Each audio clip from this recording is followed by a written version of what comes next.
Hello and welcome to the Divorce to Bliss podcast. Here you will learn all things related to healing from divorce, mind, body, and spirit, so you can create a beautiful new life filled with happiness. I'm Rachel Ruby, author of Divorce to Bliss, divorce coach, speaker, and attorney, and I'm so glad you found me here. Hello and welcome to the Divorce to Bliss podcast. I'm Rachel Ruby, and today we're going to be talking about Reiki and how it can heal people who are coming out of divorce and trying to set their new lives up. My guest is Kristine Linares, and she is a quantum Reiki Master, sound alchemist, and intuitive healer with a passion for guiding others toward profound transformation. With over 2 decades of spiritual exploration and healing experience, Kristine blends ancient practices with modern techniques to create powerful, personalized journeys for her clients. As a healing mentor, she is dedicated to helping individuals heal deeply, rediscover their inner strength, and embody their highest potential. Kristine's work is rooted in her belief that true healing begins from within and radiates outward to transform every aspect of life. Beautiful. She founded Ascension Quantum Wellness as a sanctuary for healing, inspired by her belief that no one should face their struggles alone. Through her work, Kristine is dedicated to creating a space where others can reclaim their light, find peace, and transform their lives. So I'm thrilled to welcome you to the podcast today, Kristine. Thank you so much for joining me. Thank you so much for having me, Rachel. It's an honor. Wonderful. It's a pleasure. First of all, let's talk a little bit about quantum healing. What does that mean, and what is Reiki, and how does that fit into the whole mix? Okay.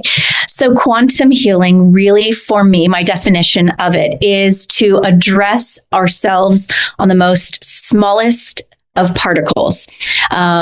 So I guess that would mean our atoms, our subatoms, and therefore our cells. And what does that mean? Well, if you whittle us down to the elements that make up our cells or our atoms, you will find that we are made up of light, energy, and sound frequency, or electricity and sound vibration. Okay, so it's that simple: electricity or light energy and sound frequency or sound vibration. And when you understand, or when we can understand that phenomenon, then we can start to really experience profound healing. And I guess you could say, and sometimes people shy away from the term energy healing. But again, I think we need to demystify that word, or even that community of energy healers. We need to demystify that and see it in our quantum nature, which is just electricity and sound frequency. That's all that energy healing means. And so where Reiki fits into all of that is Reiki is the art of healing through hands, whether that's gently placing your hands on somebody's body or gently hovering or lightly hovering above their body. Now, the idea behind that is that we all have an energetic frequency that permeates outside of our body. And so when we interact with somebody else by laying of hands, which is an age-old modality of healing, then Reiki can really bring somebody into a calm and peaceful state. It could help regulate somebody's nervous system. And so that really is just a simple way of explaining how Reiki can help somebody in their healing journey and how that relates to the quantum healing aspect of everything. That's a great explanation. I want to point something out that was really interesting to me. The first time I ever did Reiki, I think it was probably 15 years or more ago. My brother is an energy healer, and he did it on me. This was a long time before I really even knew what it was. I wasn't into so many of these, things and ways to heal oneself. And so I remember laying on the table and closing my eyes and just kind of going into this deep restive state. I mean, I wasn't out, but I was just resting. And I remember feeling in that time that he was pushing really hard on my stomach, and it kind of hurt. And while he was talking and saying things to me, and in the end, when I woke up, I said, "Why did you push so hard on my stomach?" He said, "Rachel, I didn't touch you." And that was the first experience I ever had with kind of the hands off, but it was like you said, the hovering. And I felt the energy in my stomach because that is where I carried a lot of stress at the time. So for me, that was really a fascinating moment. Yeah, we really, I think we overlook the fact that sometimes our energy precedes us. So I always tell my clients, when you walk into a room, or conversely, when somebody walks into a room, sometimes, if not all the time, you can actually feel information from that person. It's the age-old good vibes, bad vibes, right. Positive energy, negative energy. And while I don't like to use that vernacular to explain energy, we've been talking about it. It's kind of been hidden in plain sight all along. And so, yeah, you can really truly feel the effects of Reiki or somebody's energy field without even physical touch. Right. And we all have that intuitive ability to sense energy, but many people don't know how to use that. And so Reiki, I think, is a great way to help bring that out. And I have to say one more thing that's interesting for those maybe non-believers who don't think that, your energy, you can use your energy to do all kinds of things, to heal, to sense other energy. Look at, if you have a dog or a cat, not all dogs and cats, but my dog is highly attuned to energy. And so I can be walking her somewhere and there can be a person a block away and she doesn't want to go that way. Like whatever, and you can see dogs do this, whatever she senses, but my dog is so, she's just very deep in that way. Anyway, it's interesting to see that and know that. Oh, yeah. Yeah, it's a good point that you bring up animals, because again, we are all creations of Creator, right? One of an analogy that I like to use is that sometimes when we look up in the sky and we see a flock of birds that are flying like in a V shape, or a flock of birds that are flying all together and they're very close to each other and they're in a specific shape, it makes you wonder, well, obviously they're not talking to each other. So how do they know? How do they know where to fly, in what configuration to fly? It's all through frequency. It's all through energy. Bees are the same way. Bees thrum their wings in the key of C. So there's that sound frequency, that sound vibration. And so, again, it's one of those things that's hidden in plain sight. We could just look at our cats and our dogs or other animals. And while they can't speak, they certainly do through their energy field. Yeah, it's so fascinating to me. And just like animals can sense earthquakes and all kinds of things. Yeah. But before I could go off on this and have so much fun with it. But let's come back down to we humans and how might Reiki work in conjunction with other healing techniques that fall under this quantum healing? And can you give us some examples? Because obviously sometimes if a person's trying to heal from divorce, for example, and they think, oh, I'll go to Reiki. Well, it's not the be all end all. It's going to help you a lot. But what other types of techniques might work in conjunction with that? So for me, I blend a few different modalities in my sessions. I always start off with breath work. Breath is the great equalizer. It is an important and incredible free tool that we have that was an intelligent design by Creator. And when we connect into our breath, we essentially are connecting back into our heart or connecting back into our spirit. So I use breath. I use meditation. So getting us into that meditative, half asleep, half awake state, or that theta brainwave state. And then I start with Reiki, laying of hands or gently hovering. And then I usually end with my tuning forks and or a sound bath. And so they are all very complementary because, again, we are simply made out of electricity and sound vibration. And so when we use all of those different modalities, it literally speaks to that person's, authentic and unique vibrational signature. So whenever I enter into a healing session, I always open myself up in prayer and meditation. And I always ask, the Holy Spirit or Spirit, allow me to be a conduit for whatever healing that this person coming to me needs in this very moment. And again, it's sort of adaptogenic, meaning the energy and the sound frequency will always interact with your field, your energy field, your thought field, emotion field, all of those different things, your physical status. It'll always adapt and interact with you the way that it needs to for your highest healing in that moment. I don't do anything other than allow space for that to happen and allow myself to be a channel for the highest healing for that individual. So they're all very complementary. Yeah. Well, thank you for that explanation. That's just so beautiful how they all work together and how you do your sessions. And it sounds so relaxing. I'm ready to come now and lay on the table. When we're talking about divorce, which is obviously a trauma, for some bigger traumas, for some not so big, but it's a trauma because it's a whole shakeup of your life. How might divorce impact someone energetically or emotionally in ways they may not realize, that to the point where they could benefit from some of these healing modalities?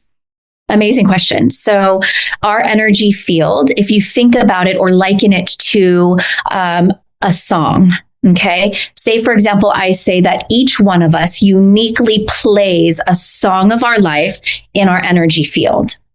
And when certain things happen to us, divorce, trauma, etc., from the time that we are born up until the time that we are adults, we can experience distortion or dissonance in the song of our life, in the music that we play in our energy field. And that really is... It relates to our emotional state or our emotion. So if we think about emotion, and we all go through the gamut of emotions, if we think of ourselves as emotional beings, electrical beings, emotion is simply just energy in motion. Okay, emotion, energy in motion. And when we go through traumatic events, it distorts our energy field. It obviously, when you go through something traumatic like divorce, like loss, like grief, it feels heavy. It feels dense. It might even feel dark. And so when you think about heavy energy, well, that's grief. That's our sadness, really just low vibrational energy form. And so Reiki, when we are experiencing low vibrational energy or emotion or trauma, Reiki can really help to alchemize that. Alchemy just means to shift and change it. A lot of times people come and they're like, I just want to get this out of me. I just want to, just release this, let it go and get it out of me.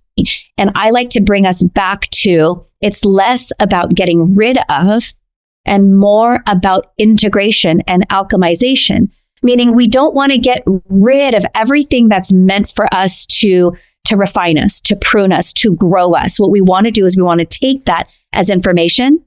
We want to refine that tune, or we want to refine that energy, alchemize it, and use it for our highest healing, use it for our highest growth, our highest refinement. I call it refining fire. And so Reiki does just that. It helps somebody attune to their nervous system, attune to their energy field for refinement, for alchemization, and for just a deeper understanding of, why we even came to experience this divorce, why we came to experience the relationship that, inevitably ended. And I could go down a whole rabbit hole with that, but I'll just leave it at that. Right. Wow. I love how you're explaining all this in such an easy to understand way. When you're working on people, let's say, who have or are trying to heal from divorce or on that path, do you see any types or specific types or common types of energetic blocks that are preventing them from moving forward that you can obviously unlock, hopefully, with your modalities? Yeah, so it's all about patterning. It's patterns. We play patterns out in our mental capacity, in our thinking mind. We play patterns out that we are a lot of times, most of the time, we're not aware of. So again, like if somebody has gone through therapy, talk therapy, it's great because it brings cognition to maybe even being aware of some of our thinking patterns, some of our behavior patterns. But again, we're energetic beings. And so those patterns play specific. And again, I'm going to liken it to the music. Those patterns play a specific tune over and over and over again. And then you come across somebody else that has their own patterning. They're playing tunes. And so relationship really brings out the beautiful, like the beautiful melodies that we play, and we can complement the melodies.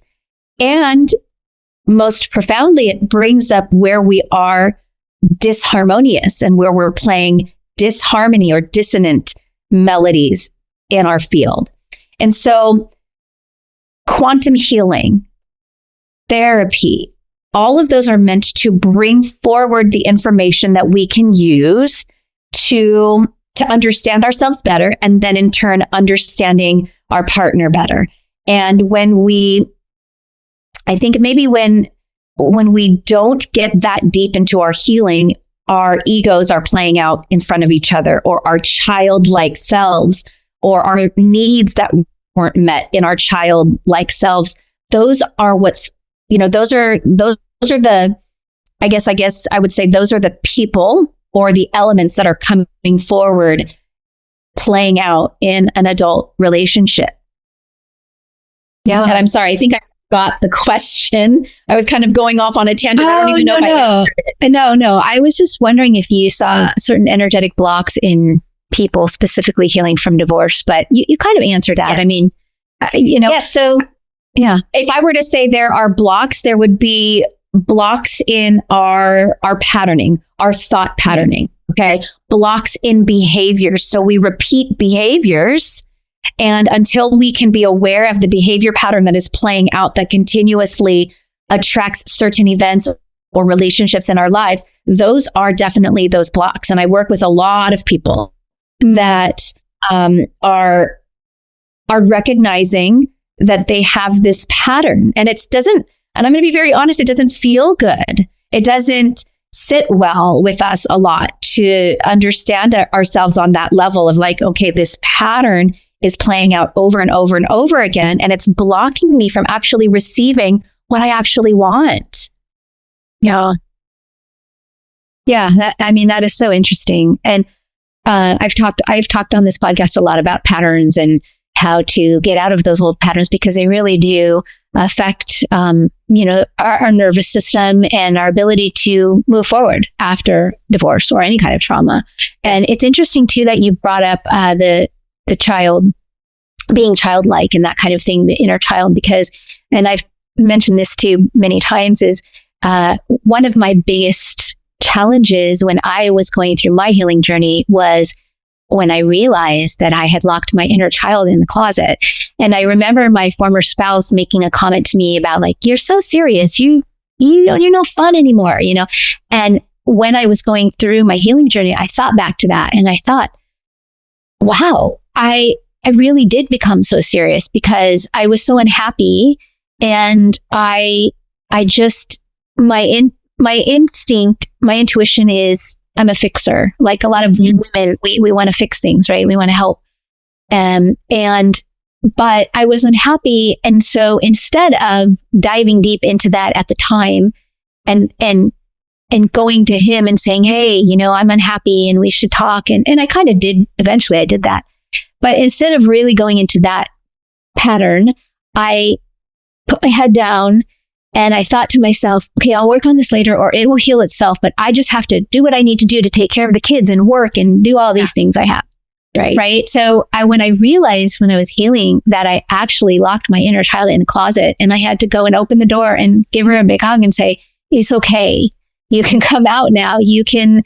I want you in my life. I want you to be happy. I want to be childlike. I want to do fun things and smile and laugh. And so that was a huge part of my own personal journey. 100%. And all of the inner children, because we have different aspects of ourselves, but that essentially that inner child that we have within us developed their patterns because of their environment. And it's, to no fault of our caregivers, our parents, to no fault of even ourselves. They were all just adaptive mechanisms. And without judging ourselves, looking at ourselves with some serious grace and compassion for all of the different versions of ourselves that we had to develop and create in order to survive. Those things need to get looked at with such a loving eye, and especially in partnership and marriage and in motherhood, because all of those things are our marriages, our relationships, and our motherhood. They're going to bring out that child self. It's going to bring out those aspects that need to be seen, loved, healed, looked at, held with compassion, because all of those aspects really are going to bring forward all of those things that we didn't get as a child. Yeah, possibly. I mean, my childhood was pretty amazing, but I think for me, it was kind of a different, and I don't know at what point in my marriage I started to kind of withdraw and block those kinds of, seeking joy and things like that because of my unhappiness. So for me, I think it was more, I mean, I grew up in a house that had a very strong, loving relationship, the marriage, and a strong family relationship. But, I think, like you said, it can come in different times in life. It can come from different experiences, different traumas, different things. And so I'm so happy that I was able to recognize that and work on that, because that was a huge part of opening my heart, which was my biggest lesson in healing, was just opening the heart so that I could love myself more and move forward and be happy. So we all have our own little lessons within the big lesson.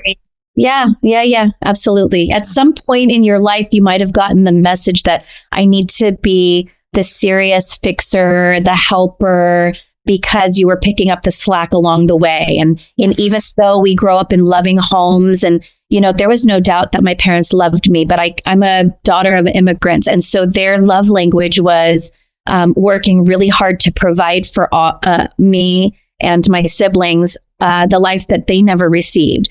And they were so loving in that aspect. And I also can recognize that my parents didn't have emotional capacity to meet me where I needed them to be in my growing stages. I didn't have parents that I could talk to about the little nuances of growing up as a child or as a teenager, about all the questions we had to learn. I'm from that generation, right? Or we're from that generation where we actually learned from our friends, and we didn't go to our parents a whole lot. At least I didn't go to my parents a whole lot to unpack certain things. And so, there are all sorts of nuances with how we grow up. Yeah. It's so fascinating, I think, just to work with people and help them to see these things, because I almost think that once they realize where these patterns are coming from, it's like the floodgates open, right? And then they can, you still have to do the work, but you can chisel it away and start to feel differently and start to feel hope, which is what healing is all about. So yes, 100%. Exactly. Let's go back to Reiki, and how specifically might Reiki help to calm stress, anxiety, or fears that people have when it comes to divorce? So Reiki really does a great job of bringing somebody into their parasympathetic nervous system response. So that's the rest, digest, and heal component. So when somebody, by just the mere virtue of laying hands on somebody, just that physical presence, or hands hovering, just being in the presence. And I'm going to give a caveat that not every Reiki practitioner is equal. Just like every doctor, every lawyer, even everybody functions differently. Everybody's intentions are differently. But by virtue of laying hands or being in the presence and holding space, a safe space, a nurturing space for somebody to be able to take a breath, to be held, allows somebody to be in their parasympathetic nervous system response. And from there, it turns the dimmer switch off of your amygdala, which is scanning for danger all the time. And it turns up the volume on the other aspect of your limbic system that can kind of maybe start to reprocess on a physical level, on an energetic level, some things that might make them stuck. Depending on the practitioner might be intuitive. The practitioner might be bringing things up that are coming forward for that specific client that need to be seen, that need to be processed, metabolized even. So Reiki can really bring you into this space where you can feel calm, feel relaxed, even for just a moment, so that you can just get a little bit, maybe just 1% closer to that inner dialogue, to that inner working of your mind and your body and your spirit, so that you can metabolize that. You brought up a really good point too about not all practitioners being equal. And of course, I mean, in any field, that's always the case, right? But I remember I live in Encinitas, which is really a big spiritual capital.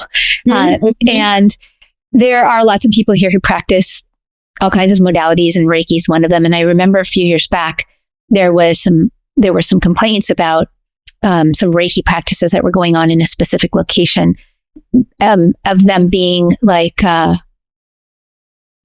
don't want to use the word fraudulent, but just not true. Yeah. Not true Reiki practitioners. And it was mostly women going, and the Reiki practitioners were 2 men. And there were some allegations of, wrongful touching. We'll leave it there.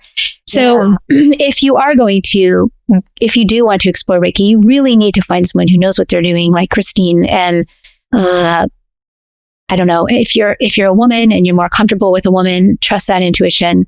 You may not matter to you, but definitely I think it's important to get a referral rather than to just go online and find or see something maybe that pops into your feed on social media, like, hey, free Reiki class or free first class, or, So yes, I agree. Thank you for saying that. A lot of Reiki practitioners should, I think, offer free discovery calls so that you meet the person beforehand. You get a sense of who they are, how they practice. If I can make a suggestion, is ask lots of questions. How do you practice? What are the modalities that you use? What can I expect? And then also, most of my clientele comes from personal referrals. So I have families that come. I have, and I think that's the best way really, is to get a personal referral, somebody that has actually experienced your space and you as a practitioner and has confidence in you to be able to refer to their family members. Yes, I think that's the case in pretty much most anything in life. Yes, right? yes. Definitely better to have a personal referral, because you know that someone else had a really good experience. It doesn't mean that you might not have as good an experience as they did, but it's much better than just going to some stranger and expecting you're going to have this incredible experience. So yes, I agree. So thank you for that. And even for a practitioner, I'll say that from a practitioner, it feels better for me to have a referral from somebody that I already know, as opposed to having a stranger off the street. Because again, it's a liability for us, but it's also, we also have to make sure that we're safe. We're in a close proximity to a stranger. So again, for me, it does feel a whole lot better to get a personal referral too. That makes perfect sense. Yeah. What about, let's see, how many sessions might it take for someone to really see and feel a difference in the way that they're healing if they're coming to you for Reiki and some of your other modalities? Is there I know everyone's different, but is there a way to gauge that, or no? I'm going to say no. There's no gauge. It's always hard to put a finite answer to that, because again, everybody is different. Everybody's needs are different, and also their capacity is different. So I always say, first of all, when I do an energy healing, I always tell my clients, this is not like therapy, and it's not even like a massage where you can, just think, okay, I'm going to come in and I'm going to do this weekly or monthly, or even, I always say, allow the energy healing to catch up to the physical body. Okay. Because energy does work quicker, but our physical body is a denser matter. And so it takes a little bit for it to catch up. You're always going to notice in the next few days after a session, or even a couple of weeks after the session, what's coming up for me? How is my physical body responding? So I always usually allow people to gauge how they're feeling before they make their next session.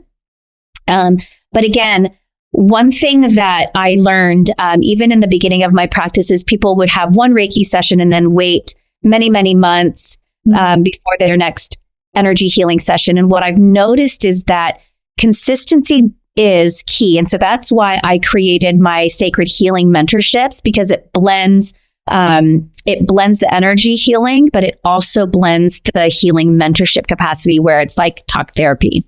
And so I like to defer to the individual to say, just kind of gauge where you're at. But if people are really working through profound, experiences, and they really want to move the needle significantly, I suggest doing a healing mentorship where it blends the energy healing with the capacity of a talk therapy type session as well.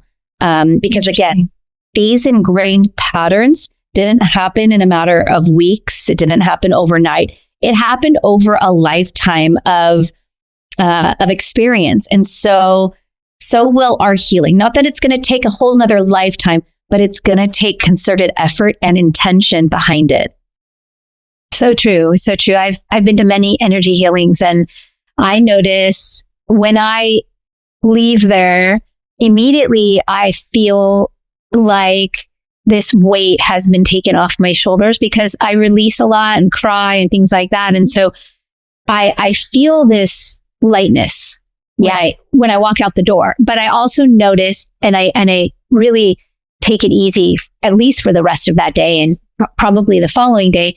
And I start to notice things like more lightness usually coming in, more just the ability for me to kind of look back on what I did in that session and how it felt for me. And I love to write that in a journal. And journaling is a huge benefit in any healing journey. And especially, if you're going to see Kristine or another healer, energy healer, to write down what you feel before you go in, after, and maybe a few days later. And then, when you do go in for your next treatment, just to notice, like you said, what you're feeling, what's coming through physically, emotionally, and writing that down is quite amazing, because you might think, oh, I'm not healing, but you can look back and read and think and see that you are.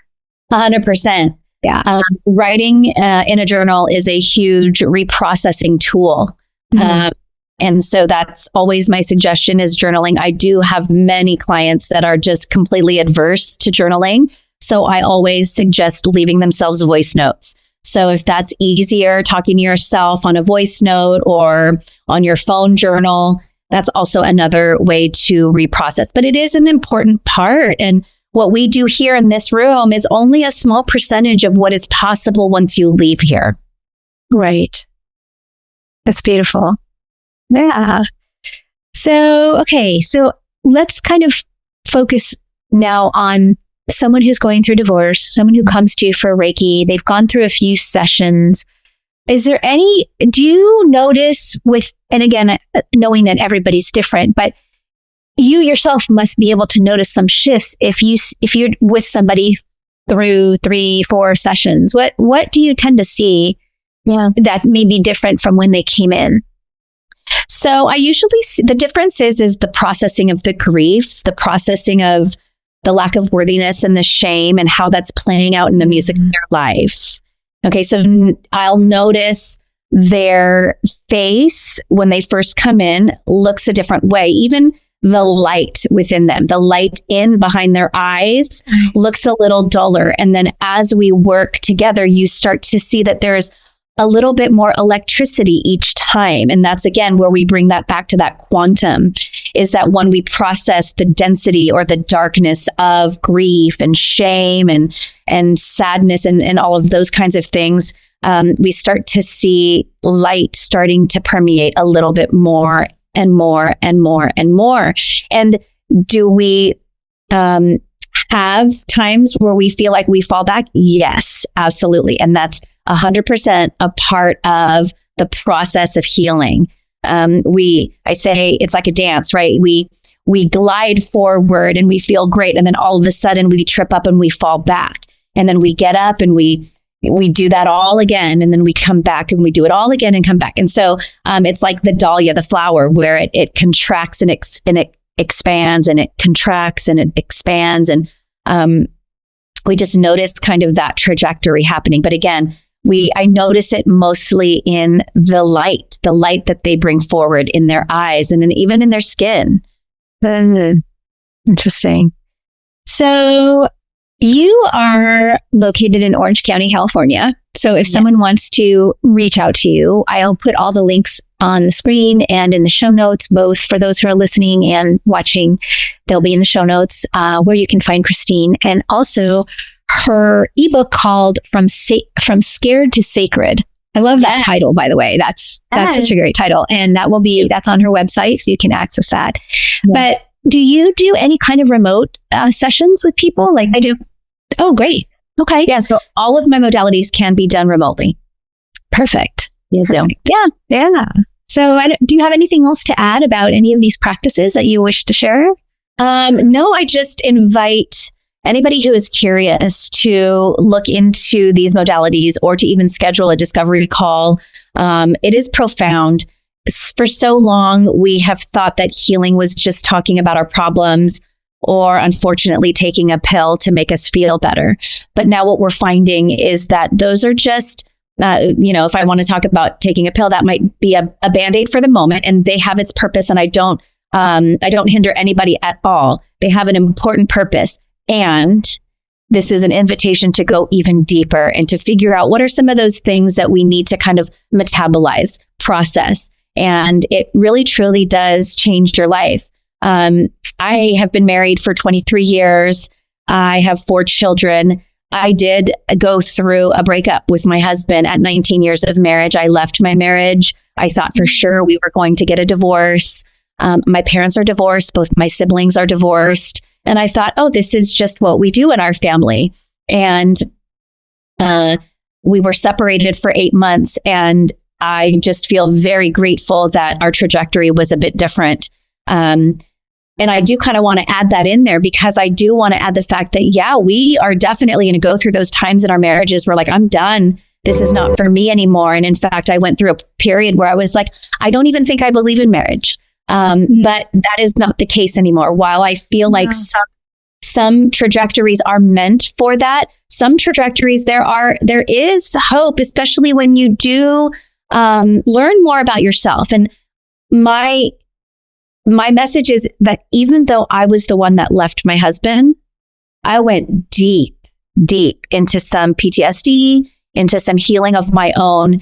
And I'm so grateful for that because I feel like it was my heart that changed. It was my heart that really did this 180. And I learned and I grew so much. I died 1,000 times in that 8 months that we were separated. And I wouldn't have changed our separation. I wouldn't have changed it at all because it helped us both in tremendous ways. So now we've got Marriage 2.0. And that's kind of where my book From Scared to Sacred came from, was that initiation of my marriage and some of the things that I learned about myself. That's beautiful. And that you had the foresight to take that time and be able to open up the things you needed to face. Fortunately, or not, it's not unfortunate, but most people who come to me are already past that. They're already either in the process of, or they are divorced. And I do talk to a lot of people who didn't really go through many motions to see if it could work. I mean, they might have gone to some talk therapy, but I think, I don't advocate divorce and I don't not advocate divorce. I mean, again, it's every situation is different, right? Right. But I think that it's wonderful that you were able, and your husband, that you both were able to take that time to really dive deeply into the self. Because I know for me, I was married when I was 25. And the person I was at 25 and the person I am now in my late 50s is completely different, right? And I have different expectations, different desires. I need and want different things. And unfortunately, my marriage couldn't provide that anymore. And we did try for an entire year. We went to couples therapy, individual therapy, and I was doing a lot of self-work. So it was sad, but it was definitely, for me, the path that was needed. So I'm so glad you were able to do that. And I highly encourage anybody, if you're listening and you're not going through divorce, but you're thinking about it, to contact Kristine or people who can help you, like her. dive into these quantum healing methods to determine what you might be able to heal, to fix inside, so that you and your partner might be able to survive as a married couple before you just quickly decide it's over. But again, everybody's different. So everybody's different, and what's meant for you won't pass you by. And on that note, I do have a healing mentorship specifically for couples. It's called Sacred Union. So I have Sacred Self, which focuses on the self. And then I also have Sacred Union, where I work with couples. Oh, wonderful. That's so good to know. Thank you. Thank you so much for being here. This has been really fascinating information. I hope that everyone got something out of this. And I also want to say that if you like this episode or any of the episodes that are on the Divorce to Bliss podcast, please do me the honor of subscribing to this channel, liking, commenting, and sharing, because just like with this wonderful information that we learned from Kristine today, there might be someone you know who could use this right now in their lives. So please do that. And thank you again, Kristine, for being here. I really appreciate it. Yeah. Thank you so much for having me. Thank you. Thank you.